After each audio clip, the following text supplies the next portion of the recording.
Welcome to Trading Nation. I'm Eric Chemi. Today we're joined by John Stoltzfus. He's Chief Investment Strategist at Oppenheimer Asset Management. Thanks for coming on here. And first, I just want to get right to it. Where is the S&P 500 going from here?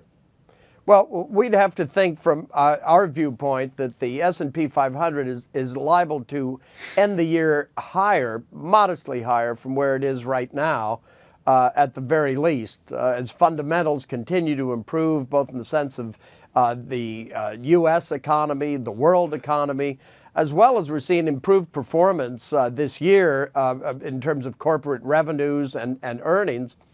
Looks pretty good to us. So a month ago, you said you were going to come out with a new target, but that target never came. And I think your target was 2450 at the time. We're at 2470. So it feels like you owe us one, right? Like what's happening here? You know, very true. I do owe you one in the sense that that 2450 target we initiated last December for 2017. It was, and at that time it was the second highest target on the street. It was recognized in the first half of the year here. So what we've got to think is when we look at it, before we raise again, we wanted to just get a real sense of how second quarter earnings season would come out. So far, so good, we've got to say. So we're on the verge of coming up with our new target. Just a few days before that, I would say. Or is it one of those things where if you just left it alone, like if you just stuck with the target and you said 2450 and maybe you waited till December 31st, that maybe it'll just be down 20 points from here, and if you just didn't touch it, you might be right. You know what I mean? Oh, that's always a possibility. But in this particular case, from what we look at, it is the economic data as well as the bottoms-up information coming across at the corporate level.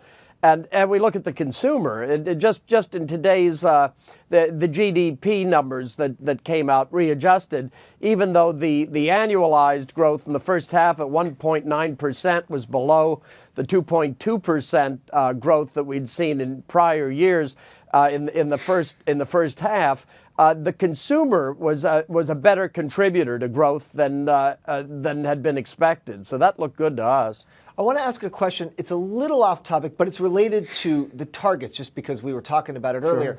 Generally on the street, because I came from a trading background, I didn't come from the strategist background. Generally on the street, if someone makes a target, do you wait for the number to hit it when it actually gets there literally, or do you tend to bump it up before you actually hit the original target? Do you know what I mean? Do you always kind of keep moving it forward, or you wait to get it? The way we work it is or the way we play it is when we set our target, usually in November or December in the prior year, we won't move that target until the market has gone through the target that we had placed, and as well as closes above it. So, for instance, this year, as I recall, we had the market move through 2450 earlier. And then what we saw is the market pulled back. It didn't close above it. Then it closed above it finally. And at that point, we've been sort of change pending. Change pending. I like that. But what do you tell the bears out there, the ones who just keep saying, look, this is a bubble basically, and we're going straight downhill from here? What is your feedback to guys like that? Well, I've been addressing that feedback since 2009 when I became bullish on the recovery process and on the for both the economy and the markets. We've got to say, if you look at the data that we're looking at, if you consider the efforts of our Federal Reserve as well as efforts of central banks around the world, and the improved performance at the corporate level for many companies around the world again, and the improved general improvement in the world economy, we'd have to say the argument looks to us very clear.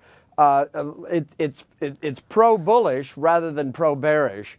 And we've seen times when the bears almost became skeptics and skeptics almost became bulls. But at this point, it's still very distinctly bullish camp, bearish camp with skeptics caught somewhere in the middle. Well, but we're bullish. Well, then we got to get that updated target from you as soon as possible, because right now you still think we're going to lose 20 points from here to the end of the year. So you owe us one next week. Well, we're planning to deliver one. All we can say is stay tuned. Stay tuned. I like it. Thanks for joining us. Thanks for coming on, having this conversation. And to all of you guys watching out there, thanks for watching Trading Nation. I'm Eric Chemi. We'll see you next time.